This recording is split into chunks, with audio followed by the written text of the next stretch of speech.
Assalamualaikum warahmatullahi wabarakatuh. Halo semuanya, perkenalkan nama saya Elvin Dwi Larasati, absen 13 kelas 11 3. Hari ini saya akan menjelaskan tentang sistem saraf.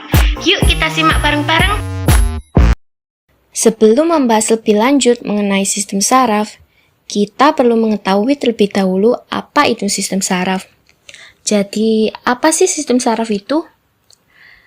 Sistem saraf adalah sistem koordinasi pada tubuh manusia yang berfungsi menerima, mengolah, dan merespon rangsangan dari dalam maupun luar tubuh. Sistem saraf membantu mengatur serta mengendalikan seluruh aktivitas tubuh agar dapat bekerja dengan baik. Misalnya, seperti ketika kita menyentuh benda panas, tubuh akan langsung bereaksi dengan menarik tangan secara cepat. Nah, respon tersebut terjadi karena adanya kerja sistem saraf. Selain itu, sistem saraf juga membantu mengatur dan mengendalikan berbagai aktivitas tubuh agar dapat berjalan dengan baik, mulai dari bergerak, berpikir, mengingat, hingga mengatur pernapasan dan detak jantung. Kemudian yang selanjutnya adalah fungsi dari sistem saraf. Sistem saraf memiliki beberapa fungsi penting dalam tubuh manusia. Fungsi yang pertama adalah menerima rangsangan atau stimulus. Sistem saraf menerima informasi baik dari lingkungan sekitar maupun dari tubuh melalui alat indera. Misalnya, ketika mata melihat cahaya, kemudian ketika telinga mendengar suara, atau ketika kulit merasakan panas atau dingin. Fungsi yang kedua yaitu mengolah informasi. Setelah rangsangan diterima, informasi tersebut akan diproses oleh otak atau sumsum tulang belakang untuk menentukan tindakan yang sesuai. Selanjutnya, fungsi yang ketiga, sistem saraf berfungsi memberikan respon terhadap rangsangan. Setelah informasi diproses, sistem saraf akan mengirimkan perintah kepada otot atau kelenjar untuk menghasilkan respon. Contohnya, saat menyentuh benda panas, tangan akan langsung bergerak menjauh. Kemudian, sistem saraf juga berfungsi mengordinasikan kerja organ tubuh agar semua organ dapat bekerja secara teratur dan seimbang. Kemudian, fungsi yang terakhir adalah sistem saraf mengendalikan aktivitas sadar dan tidak sadar. Aktivitas sadar misalnya berjalan, menulis, atau berbicara. Sedangkan aktivitas tidak sadar seperti bernapas dan detak jantung tetap berlangsung tanpa perlu kita sadari. Tahukah kalian, sistem saraf tersusun atas jutaan hingga miliaran sel saraf yang disebut neuron. Neuron memiliki unit struktural dan fungsional utama sistem saraf yang berperan menerima, mengolah, dan mengantarkan impuls atau rangsangan ke seluruh tubuh. Impuls ini adalah sinyal yang membantu tubuh merespon berbagai keadaan di sekitar kita. Misalnya ketika kita melihat cahaya terang atau menyentuh sesuatu yang panas. Neuron akan bekerja mengirimkan informasi dengan sangat cepat. Jumlah neuron pada manusia sangat banyak, yaitu diperkirakan mencapai sekitar 86 miliar neuron. Sebagian besar berada di otak dan saling terhubung membentuk jaringan saraf yang sangat kompleks. Karena adanya hubungan antar neuron inilah, tubuh kita dapat berpikir, bergerak, belajar, mengingat, dan merespons lingkungan dengan baik. Kemudian, berikut ini adalah gambar struktur neuron atau sel saraf. Bagian pertama ada dendrit. Dendrit memiliki bentuk bercabang-cabang dan berfungsi menerima rangsangan atau impuls dari sel lain, kemudian meneruskannya ke badan sel. Bagian selanjutnya adalah badan sel dan nukleus. Badan sel merupakan pusat aktivitas neuron karena di dalamnya terdapat berbagai organel sel. Di tengah badan sel, terdapat nukleus atau inti sel yang berfungsi mengatur seluruh aktivitas dan kerja neuron. Bagian selanjutnya adalah neurit atau akson. Akson berfungsi mengantarkan impuls keluar dari badan sel menuju neuron lain atau menuju efektor. Akson bentuknya panjang, sehingga impuls dapat diantarkan ke bagian tubuh yang jauh. Bagian selanjutnya ada sel sahuan dan selubung myelin. Pada akson, terdapat sel sahuan yang membentuk selubung myelin. Selubung myelin berfungsi melindungi akson dan membantu mempercepat penghantaran impuls saraf. Kemudian bagian selanjutnya ada nodus Ranvier. Di antara selubung myelin, terdapat celah yang disebut nodus Ranvier. Bagian ini membantu impuls bergerak lebih cepat karena impuls dapat meloncat dari satu nodus ke nodus lainnya. Kemudian, bagian yang paling ujung adalah sinapsis. Sinapsis merupakan tempat hubungan antara neuron satu dengan neuron lainnya untuk meneruskan impuls saraf. Berikut ini adalah rangkuman dari masing-masing fungsi dari struktur neuron. Sel saraf atau neuron tidak bekerja sendiri, melainkan saling berinteraksi satu sama lain. Untuk berkomunikasi, neuron menjulurkan bagian tubuhnya, yaitu dendrit sebagai penerima impuls dan akson sebagai penghantar impuls menuju neuron lain. Ketika neuron saling menyentuh dan terhubung, terbentuklah sambungan saraf yang disebut sinapsis. Berdasarkan video yang ditampilkan, melalui sinapsis, informasi atau impuls saraf diteruskan dari satu sel saraf ke sel saraf lainnya. Terbentuknya hubungan antar sel saraf ini menunjukkan adanya plastisitas otak, yaitu kemampuan otak untuk terus berkembang dan membentuk koneksi baru. Kemampuan ini sangat penting karena membantu manusia belajar, mengingat, dan menyesuaikan diri terhadap pengalaman baru. Sel saraf terbagi menjadi beberapa macam. Yang pertama yaitu neuron sensorik atau aferen, kemudian neuron motorik atau eferen, dan yang terakhir adalah neuron asosiasi atau penghubung. Neuron sensorik berfungsi menghantarkan impuls dari reseptor menuju sistem saraf pusat. Reseptor di sini adalah alat indera seperti mata, telinga, hidung, lidah, dan kulit. Contohnya, ketika kita menyentuh benda panas, neuron sensorik akan membawa informasi tersebut ke otak atau sumsum tulang belakang. Kemudian yang selanjutnya adalah neuron motorik. Neuron motorik berfungsi menghantarkan impuls dari sistem saraf pusat menuju efektor. Efektor adalah organ memberikan respon, yaitu otot dan kelenjar. Misalnya, saat kita ingin menggerakkan tangan, otot akan mengirimkan impuls melalui neuron motorik ke otot tangan. Kemudian, yang terakhir adalah neuron asosiasi. Neuron asosiasi berfungsi menghubungkan neuron sensorik dengan neuron motorik. Neuron ini terdapat di otak dan sumsum tulang belakang. Neuron asosiasi berperan penting dalam mengolah informasi sebelum tubuh memberikan respon. Jadi, ketika jenis neuron ini bekerja sama dalam proses penghantaran impuls saraf. Neuron sensorik menerima rangsangan, neuron asosiasi menghubungkan dan mengolah informasi. Lalu, neuron motorik memberikan respon pada tubuh. Susunan sistem saraf pada tubuh kita terdiri atas sistem saraf pusat dan sistem saraf tepi. Saraf pusat disusun oleh otak dan sumsum tulang belakang.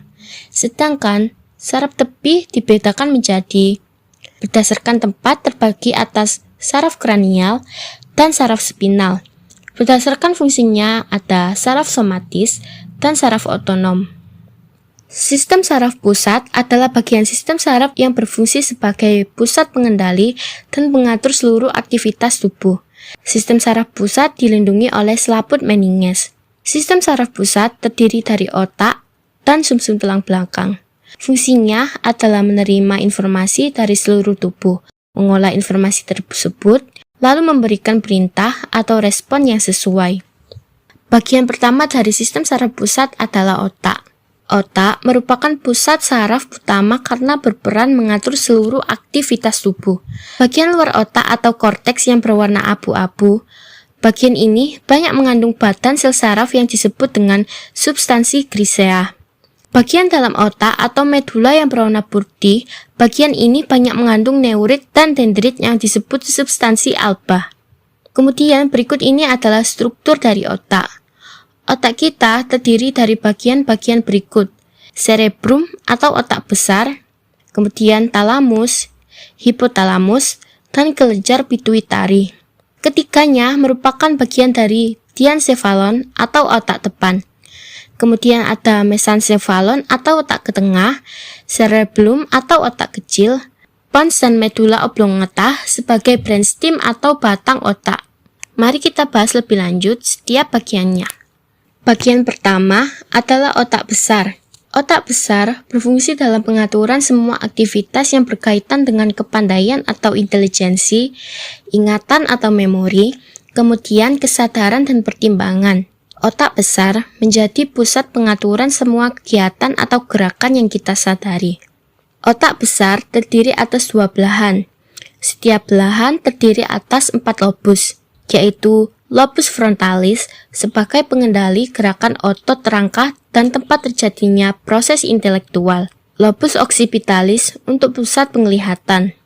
Kemudian lobus temporalis merupakan pusat pendengaran, penciuman, dan pengecap. Serta lobus parientalis sebagai pengatur perubahan pada kulit dan otot.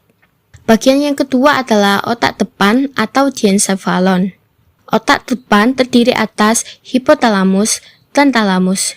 Hipotalamus berperan dalam pengaturan suhu tubuh, rasa lapar, dan haus. Sedangkan talamus berfungsi sebagai pusat pengaturan perasaan dan gerakan. Bagian yang ketiga adalah otak tengah atau mesencephalon. Otak tengah berfungsi mengatur gerak refleks mata dan mengontrol pendengaran. Bagian selanjutnya adalah otak kecil atau cerebellum.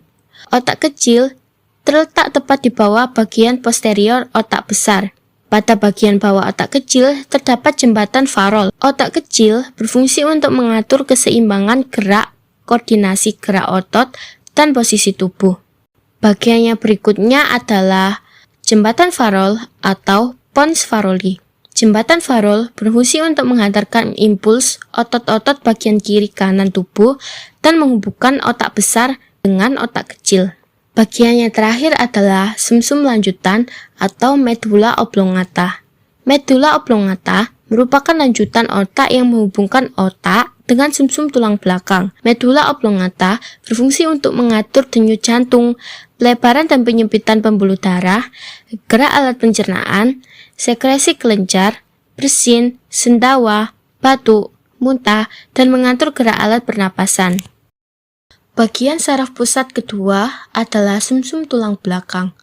Sumsum tulang belakang merupakan lanjutan dari medulla oblongata yang terdapat dalam rongga tulang belakang.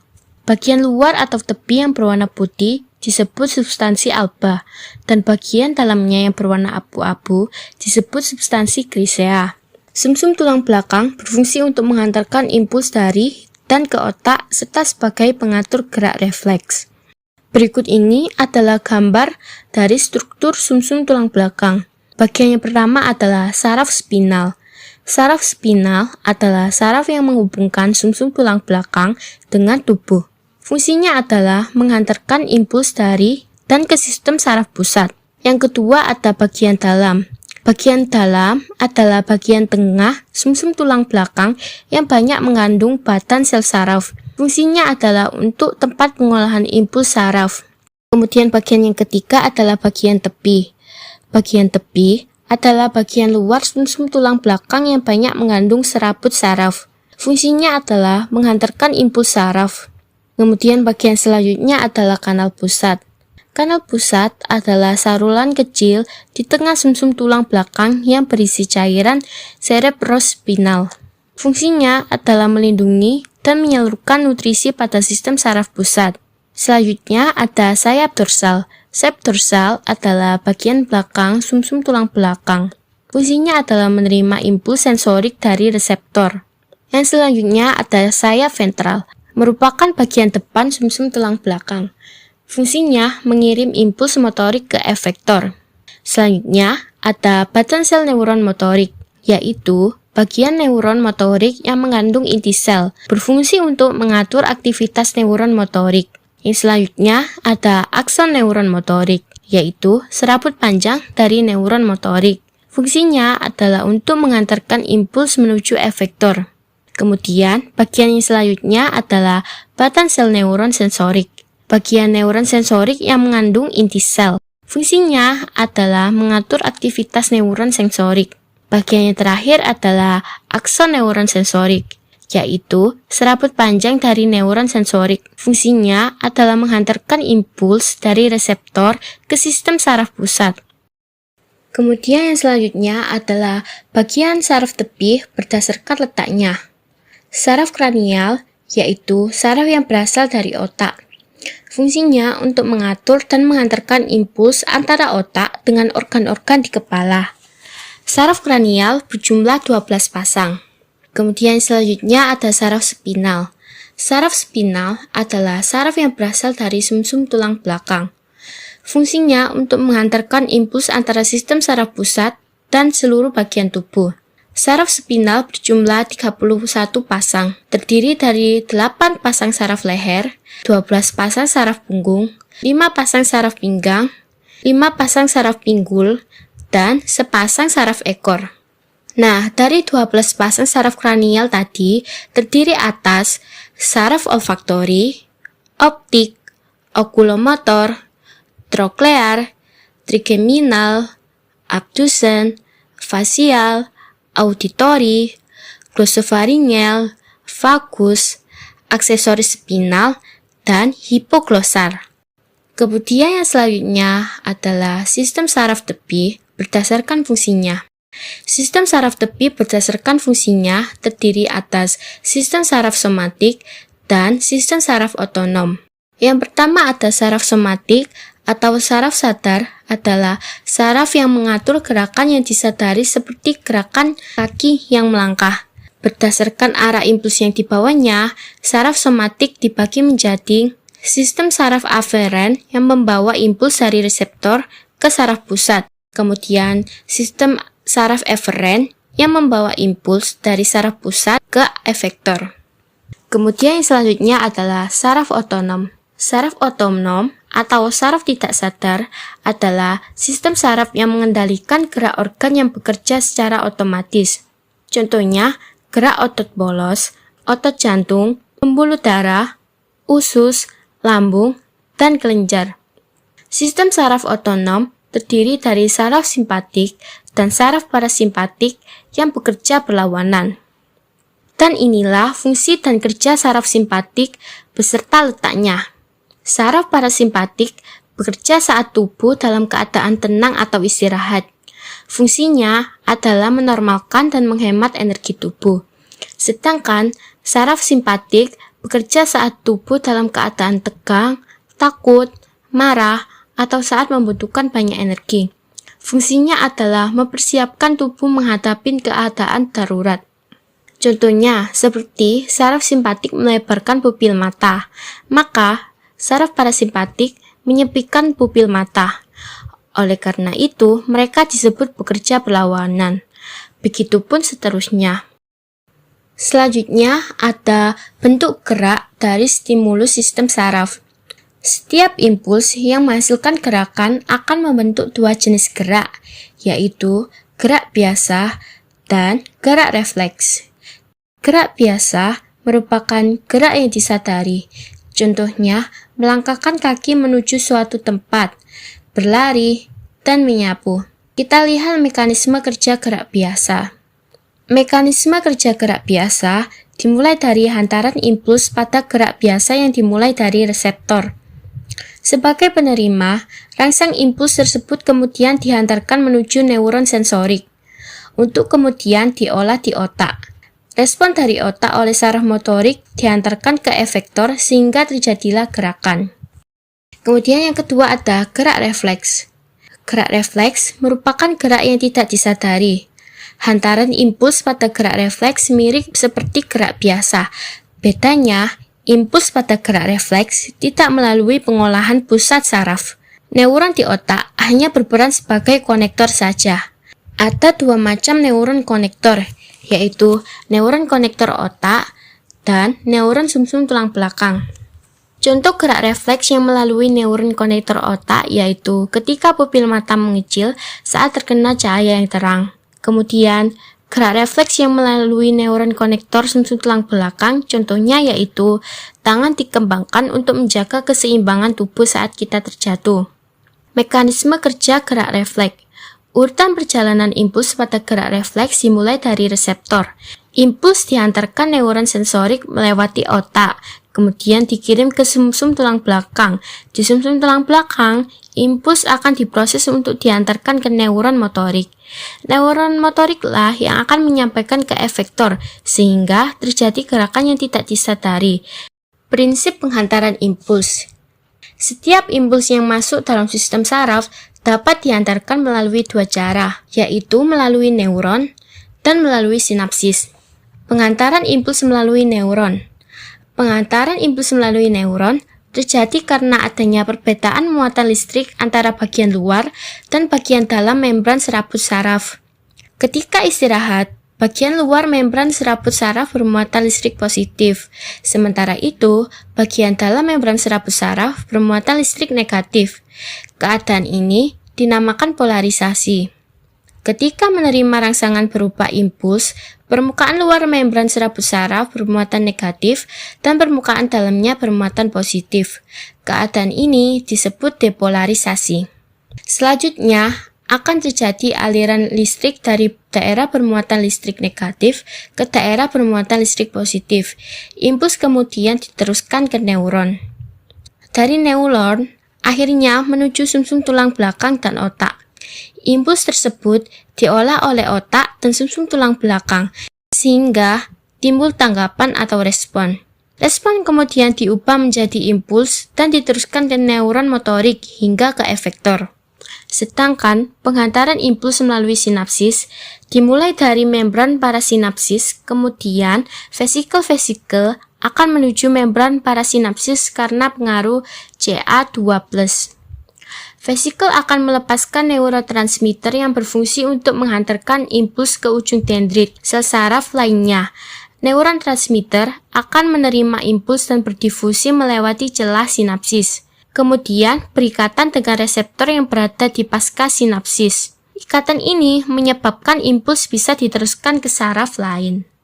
Yang selanjutnya adalah gangguan dan penyakit yang bisa terjadi di sistem saraf. Gangguan pada sistem saraf dapat terjadi karena cedera, infeksi, gangguan aliran darah, maupun kerusakan sel-sel saraf di otak tubuh. Beberapa contoh gangguan dan penyakit pada sistem saraf antara lain. Yang pertama ada stroke, yaitu gangguan pada sistem saraf yang terjadi ketika aliran darah menuju otak terganggu, sehingga sel-sel otak kekurangan oksigen dan dapat mengalami kerusakan. Stroke dapat disebabkan oleh penyumbatan pembuluh darah atau pecahnya pembuluh darah di otak. Gejalanya meliputi wajah menurun sebelah, sulit berbicara, tubuh lemas atau lumpuh pada salah satu sisi, serta sakit kepala mendadak. Stroke perlu segera ditangani karena dapat menyebabkan kelumpuhan, bahkan kematian. Selanjutnya ada epilepsi. Epilepsi adalah gangguan sistem saraf yang ditandai dengan kejang berulang akibat aktivitas listrik otak yang tidak normal. Saat kejang, penderita bisa kehilangan kesadaran, tubuh gemetar, tatapan kosong, atau mengalami gerakan tidak terkendali. Epilepsi dapat disebabkan oleh cedera otak, faktor keturunan, infeksi, atau gangguan perkembangan otak. Penyakit ini dapat dikendalikan dengan obat-obatan dan pola hidup sehat. Yang ketiga, ada penyakit Parkinson. Penyakit Parkinson adalah gangguan saraf yang mempengaruhi gerakan tubuh akibat menurunnya produksi dopamin di otak. Penderitanya biasanya mengalami tangan gemetar saat diam, gerakan menjadi lambat, tubuh kaku, dan keseimbangan terganggu. Penyakit ini umumnya terjadi pada usia lanjut dan berkembang secara bertahap. Walaupun belum dapat disembuhkan, gejalanya dapat dikurangi dengan pengobatan dan terapi. Yang keempat ada Alzheimer. Alzheimer adalah penyakit degeneratif pada otak yang menyebabkan penurunan daya ingat, kemampuan berpikir, dan perubahan perilaku. Penderita sering lupa terhadap hal-hal sederhana, sulit mengenali orang, serta mengalami kebingungan dalam beraktivitas sehari-hari. Penyakit ini terjadi karena kerusakan sel-sel saraf otak dan biasanya menyerang lansia. Alzheimer berkembang perlahan dan dapat mempengaruhi kualitas hidup penderitanya. Selanjutnya ada meningitis, yaitu peradangan pada selaput pelindung otak dan sumsum tulang belakang yang disebut meninges. Penyakit ini biasanya disebabkan oleh infeksi bakteri, virus, atau jamur. Gejala meningitis meliputi demam tinggi, sakit kepala hebat, leher kaku, muntah, dan sensitif terhadap cahaya. Meningitis harus segera ditangani karena dapat menyebabkan kerusakan otak dan komplikasi serius lainnya. Dan yang terakhir ada Bell's palsy, yaitu gangguan saraf yang menyebabkan kelumpuhan sementara pada otot wajah di salah satu sisi. Kondisi ini terjadi akibat peradangan atau pembengkakan saraf wajah, sehingga wajah tampak turun dan sulit digerakkan. Penderita biasanya kesulitan tersenyum, menutup mata, atau berbicara dengan jelas. Bell's palsy umumnya dapat sembuh secara bertahap dengan pengobatan dan terapi. Untuk menjaga kesehatan sistem saraf agar terhindar dari berbagai gangguan dan penyakit tadi, berikut adalah hal-hal dan kebiasaan baik yang bisa kita lakukan untuk menghindarinya. Yang pertama adalah dengan tidur yang cukup. Tidur membantu otak dan saraf beristirahat serta memulihkan fungsi tubuh. Kurang tidur dapat mengganggu konsentrasi dan kesehatan otak. Kemudian yang selanjutnya adalah dengan cara mengonsumsi makanan bergizi. Makanan sehat membantu menjaga fungsi saraf tetap optimal. Nutrisi seperti vitamin, protein, omega 3, sayur, dan buah baik untuk kesehatan otak. Kemudian bisa dilakukan dengan berolahraga secara teratur. Olahraga membantu melancarkan aliran darah ke otak dan menjaga fungsi saraf. Dan yang keempat dapat dilakukan dengan mengelola stres dengan baik. Stres berlebihan dapat mengganggu kerja otak dan sistem saraf. Mengelola stres dapat dilakukan dengan cara istirahat yang cukup, melakukan hobi, atau berbicara dengan orang terdekat. Yang selanjutnya adalah menghindari rokok, alkohol, dan zat berbahaya. Zat berbahaya dapat merusak sel saraf dan menurunkan fungsi otak. Selanjutnya, dapat dilakukan dengan cara melindungi kepala dari cedera. Cedera kepala dapat merusak otak sebagai pusat sistem saraf. Gunakan helm saat berkendara dan berhati-hati saat beraktivitas. Selanjutnya adalah melatih otak secara rutin. Melatih otak membantu menjaga daya ingat dan konsentrasi. Bisa dilakukan dengan cara membaca, belajar, atau bermain teka-teki. Dan yang terakhir adalah menjaga hidrasi tubuh. Air membantu otak dan sistem saraf bekerja dengan baik. Jadi, minum air putih yang cukup setiap hari akan membantu menjaga kesehatan sistem saraf. Selesai sudah penjelasan saya mengenai sistem saraf ini. Nah, itu tadi penjelasan dari saya. Semoga bermanfaat dan bisa dimengerti. Mohon maaf bila ada salah kata. Sekian, terima kasih. Wassalamualaikum.